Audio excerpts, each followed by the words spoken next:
la nostra prima giornata intera in Vietnam. Ieri sera abbiamo ripreso qualcosina ma non troppo, che eravamo stanchi. Oggi vi portiamo nella cittadella imperiale di Hue, dopodiché alla tomba di Khai Dinh, dopodiché al villaggio degli incensi. Vediamo se riusciamo a fare tutto, perché come sempre siamo usciti un po' tardi, ma noi non molliamo. E comunque sono le 10 e fa già un caldo da morire. Andiamo! Ciao. Volevo farvi notare come il marciapiede non è per i pedoni ma è per gli scooter. E se non è per gli scooter è per i locals che mangiano in strada, gli sgabelli. Quindi qui è normale che il pedone va in mezzo alla strada, così come è normale che nessuno, che dico nessuno, si ferma anche se tu hai il verde. Il linguaggio è: se tu hai il verde fai attenzione, passa, ma se io ti suono il clacson significa che io non mi fermerò, quindi o ti levi o ti levi. E adesso qua dimostrazione, attraverseremo col verde e vediamo che succede. Guardate, per noi è verde, ma non possiamo andare liberamente perché loro passano, loro solamente sono fermi. Infatti c'è chi sta fermo e chi no, ma nel dubbio se è verde tu devi correre. Andiamo verso il fiume. A conferma di quanto detto, qua non solo sono sul marciapiede gli scooter, ma gli hanno pure aperto gli ombrelloni per proteggerli del sole. E abbiamo scoperto che lì c'è un floating restaurant che la sera probabilmente si illumina, che ieri sera non abbiamo visto, quindi stasera se ci andrà faremo la passeggiata e vedremo com'è questo ristorante. Stavamo notando con Nick che il clima è molto umido, ma nel senso che si patisce il caldo come magari in Thailandia, forse un po' meno, ma sudi, cioè nel senso non ti rendi conto come diventi super appiccicoso. Un po' come... Se in Thailandia era l'80% di umidità, qua sarà il 95%. Anche a Kuala Lumpur era così, cioè starci fuori ci stavi, però inevitabilmente sudavi da morire. Questo è il fiume dei profumi. Mi ha incuriosito il nome e ho scoperto che si chiama così perché lungo il fiume ci sono un sacco di alberi e di piante floreali e c'è una determinata stagione in cui questi fiori cadono nel fiume e mescolandosi con l'acqua del fiume emanano un profumo che è letteralmente un profumo floreale buonissimo che si percepisce lungo tutto il fiume.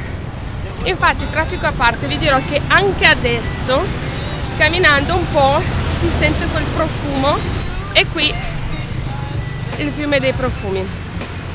Da questo lato non c'è molto, ma dal lato opposto c'è quello che abbiamo visto ieri. Guardano anche l'arowana, quello lì, è bello che è.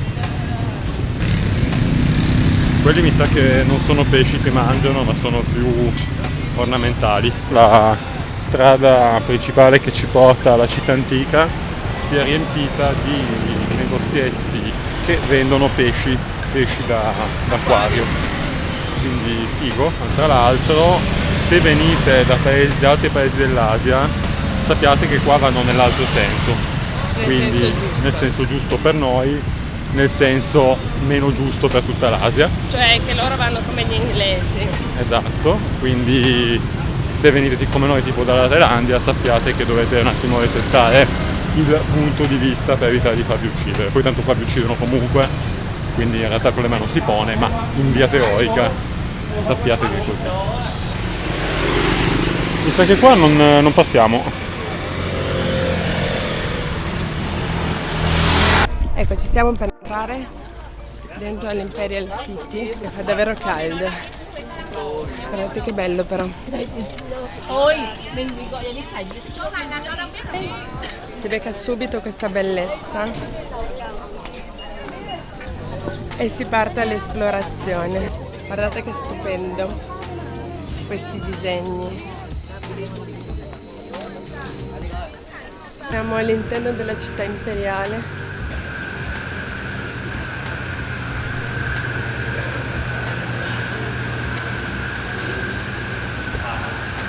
Abbiamo appena visto che anche qua c'è la possibilità di pagare, mettersi vestiti tradizionali e farsi i servizi fotografici. Si intravede. Ora vi porto con me.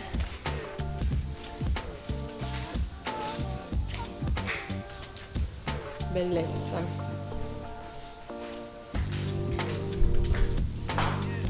Nonostante il sole cocente ce l'abbiamo fatta ad arrivare sotto il palazzo.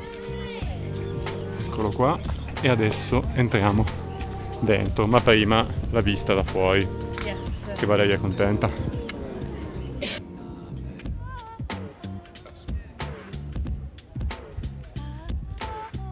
Considerazione: se il fiume non fosse quello che è, ma fosse il Po, e se le strade non fossero circolari ma a quadrilatero come una città romana, potremmo dire che questo è tipo Palazzo Madama a Torino, ma non è così.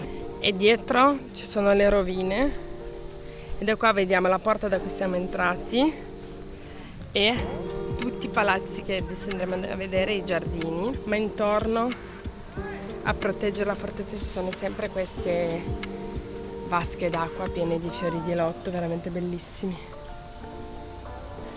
C'è questo giardino zen bellissimo col ponte. La cosa che io amo è questa porta con questo blu bellissimo,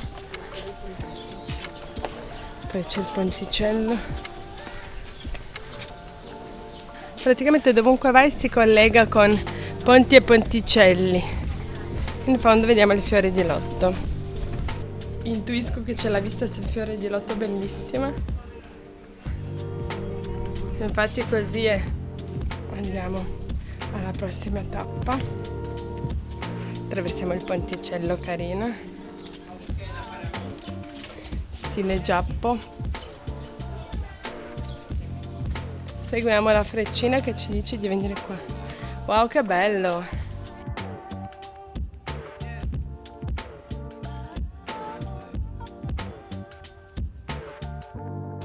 Vi dico solo che il mio iPhone si sta spegnendo per il calore. Quindi non sono strana io, fa davvero caldo. Guarda che giardino bellissimo con un sacco di fiori. Potrei vivere in un giardino zen a tagliarmi gli alberelli e ad mangiare le carpe koi. Guarda che bello. A me piacciono un sacco anche questi alberi così stupendi. Eccoci, dicevo, fiori di lotto, girasoli, palme e fiori. Tutto quello che piace a me. Una combo micidiale. Comunque ragazzi, i giardini qua sono una cosa pazzesca. Poi si sente proprio un profumo, veramente un profumo fortissimo di fiori. Madonna, guarda che gigante che sto giardino, wow! E che curato, è proprio un labirinto. Stupendo, con le pagode, con le lanternine, wow! Che vista! Queste pagodine almeno ti offrono un'ombra, perché se no visitarla tutta sotto il sole diventa veramente, ma raga, veramente molto sfidante.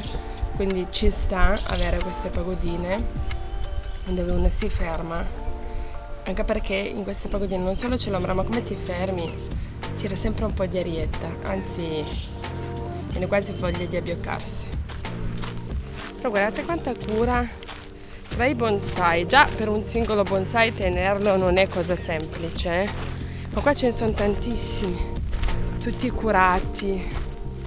Poi ci sono i girasoli, veramente bellissimo. Siamo saliti sulla collinetta di questo giardinetto, guardate che vista pazzesca.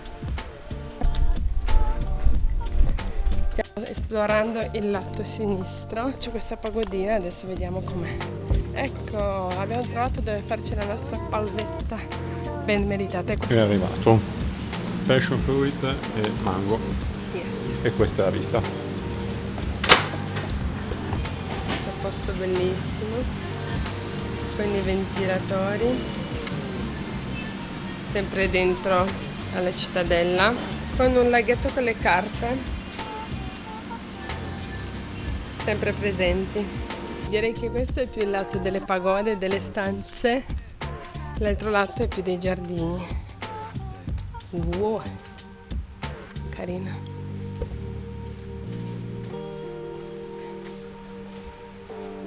C'è scritto no foto e Nick, dall'alto del suo cinismo, ha deciso che se no foto non vuol dire no video. Però non diciamolo a nessuno. stiamo facendo il video per voi. Però davvero molto colorato e bello. Ragazzi, ho appena avuto quasi un attacco di cuore. Volevo solo vedere là dentro, invece c'era un serpente marrone. Nessuno vede il tuo sguardo con gli occhiali comunque. Ora sì.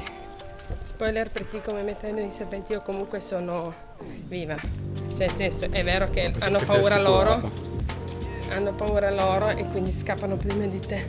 Ma io nel dubbio urlo lo stesso, quindi sentitevi liberi anche voi di urlare. Tornati al punto di partenza. Dopo 3 ore. Secondo me o venite la mattina presto o venite, che ne so, prima della chiusura, dalle 2:30 così in poi. Adesso noi saliremo quassù e vediamo la vista da questa porta come sarà. Guardate che vista. Poi che profumo questi alberi.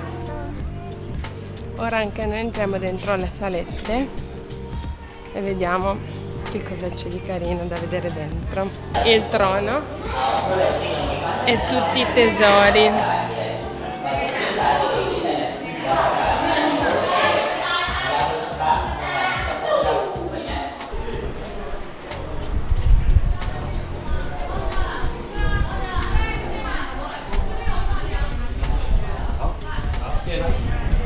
E qui ritroviamo di nuovo la cittadella in miniatura.